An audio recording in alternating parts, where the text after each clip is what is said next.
39 सीटों का गणित बहुत आसानी से आप समझ सकते हैं। और उसके साथ साथ भारतीय जनता पार्टी की आप कुंडली को थोड़ा सा ध्यान से देखें तो उसमें मंगल का अंक है जो कि छठे भाव यानी शत्रु का विनाश, छठा भाव यदि मजबूत हो गया तो आपका विरोधी आपके सामने नतमस्तक हो जाएगा। मध्य प्रदेश में 3 महीने बाद विधानसभा चुनाव होने हैं। बीजेपी हर मुमकिन तरीके से सत्ता में वापसी करना चाहती है। बीजेपी ने फिलहाल 3 सूचियां जारी कर दी हैं, लेकिन जो शुरुआत की 2 सूचियां थी वो 39 कैंडिडेट्स की यानी 78 कैंडिडेट्स की सूची जारी की है। क्या वाकई बीजेपी अंक ज्योतिष पर भरोसा करती है? ये सुनकर शायद आपको हैरानी हो रही होगी, लेकिन हम आज आपको अपने इस खास पेशकश में बताएंगे कि बीजेपी अंक ज्योतिष के मुताबिक अपनी ग्रह दशा ठीक कर रही है। हारी हुई सीटों पर कैसे जीता जाए, इसके लिए अंक ज्योतिष का सहारा ले रहे हैं।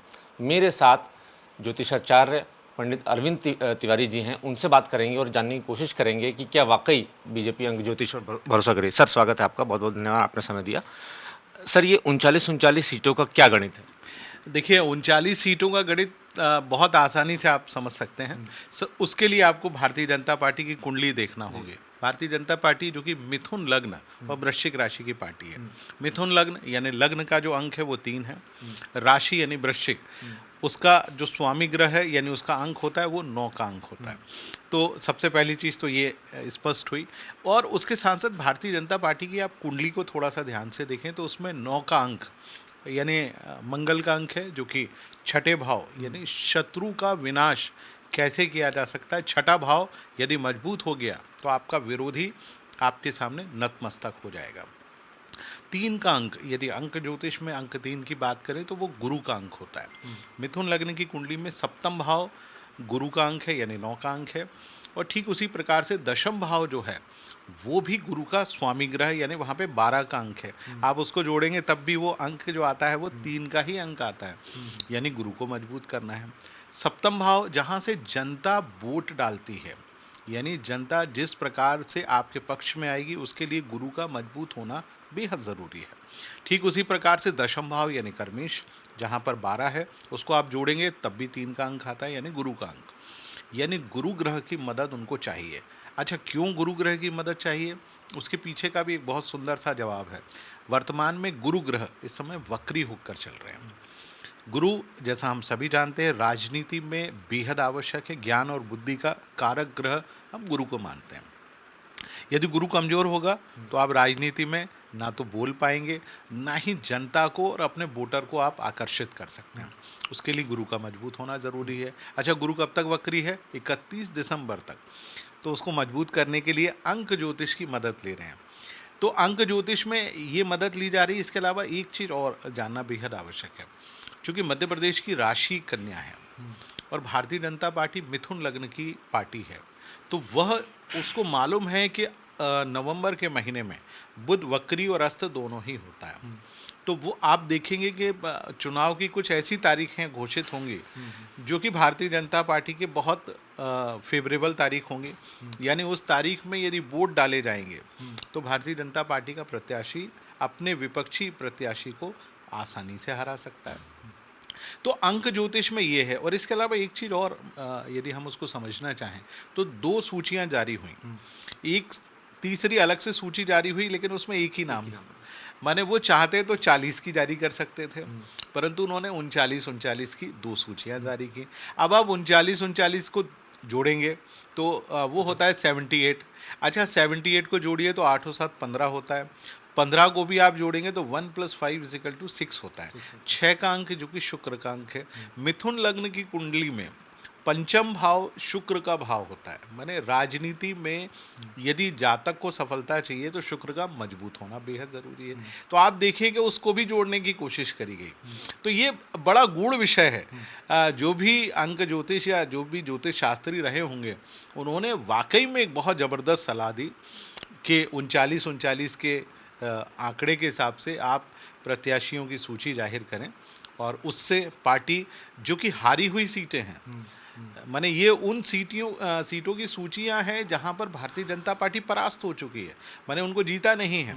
उनको जीतने के लिए ज्योतिष और अंक ज्योतिष दोनों का सहारा लिया है। सर, बीजेपी 100 से ज़्यादा सीटों पर हारी हुई थी और उनकी जो आकांक्षी सीटें हैं 104 आकांक्षी सीटें हैं। अभी तो फिलहाल 78 टिकट जारी किए हैं, तो क्या अगली सूची होगी वो भी 39 कैंडिडेट्स की होगी? बिल्कुल, मेरा अनुमान है कि भारतीय जनता पार्टी 108 सीटें हारी है और जब तक 108 का आंकड़ा पूरा नहीं होगा वो 39 के हिसाब से ही वो प्रत्याशियों की सूची जाहिर करेंगे, ताकि वो उन 108 में से मैक्सिमम सीटों को जीत सकें, ताकि भारतीय जनता पार्टी जिसका लक्ष्य है लगभग 150 सीटें जीतने का, वो उस आंकड़े तक पहुंच सके।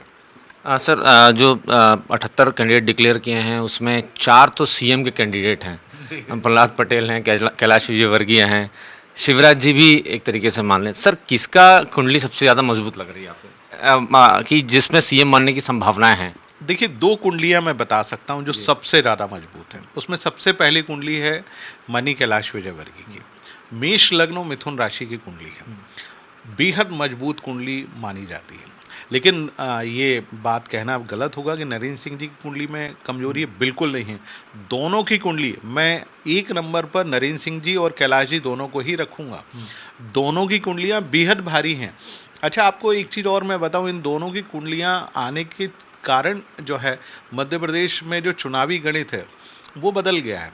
आप सोचिए, अभी तक आकलन जो होता था कि भाई शिवराज जी और कमलनाथ जी में से कौन सीएम बनेगा, लेकिन अब सीएम का जो आकलन है वो थोड़ा सा बदल चुका है।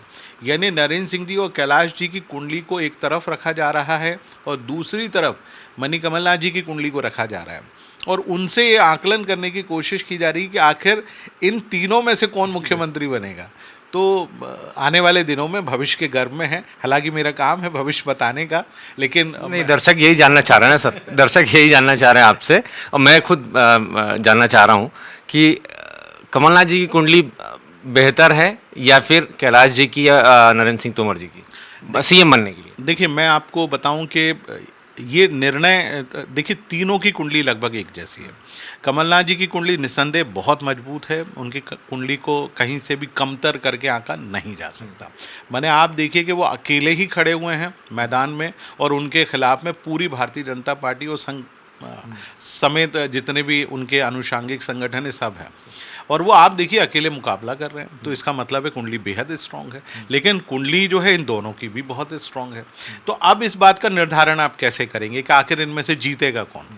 तो इसके लिए सबसे ज़्यादा महत्वपूर्ण आवश्यक है कि चुनाव की तारीख आखिर घोषित कब होगी। जिस तारीख को घोषित होगी आप अभी घोषित हो जाने दीजिए, आप आइए मेरे पास, मैं आपको 1 मिनट में गणना करके भी बता दूंगा और ये भी बता दूंगा कि किस पार्टी की सरकार बन रही है। चलिए, तो अभी आप दर्शकों को उम्मीद पे छोड़ रहे हैं कि कुंडली देख के बताएंगे। बीजेपी की कुंडली आपने बताई, कांग्रेस की भी कुंडली आपने देखी हुई है। कांग्रेस का क्या योग बन रहा है, राजयोग है कांग्रेस के नसीब में? देखिए, मैं आपको बताऊं कि कांग्रेस की कुंडली वाकई में इस समय स्ट्रांग चल रही है।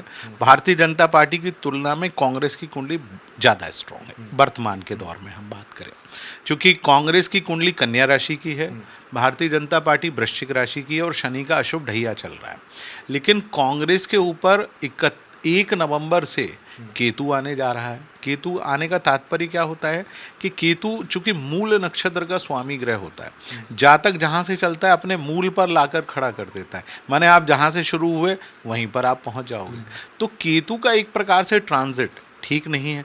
लेकिन आपको एक चीज़ और समझना होगी कि जिस समय मध्य प्रदेश में चुनाव हो रहे होंगे, मध्य प्रदेश के लिए कांग्रेस की कुंडली बेहद मुफीद है, क्योंकि कांग्रेस भी कन्या राशि का है और मध्य प्रदेश भी कन्या राशि का स्टेट है। तो यदि हम बात करें तो पलड़ा थोड़ा कांग्रेस का भारतीय जनता पार्टी की तुलना में भारी है।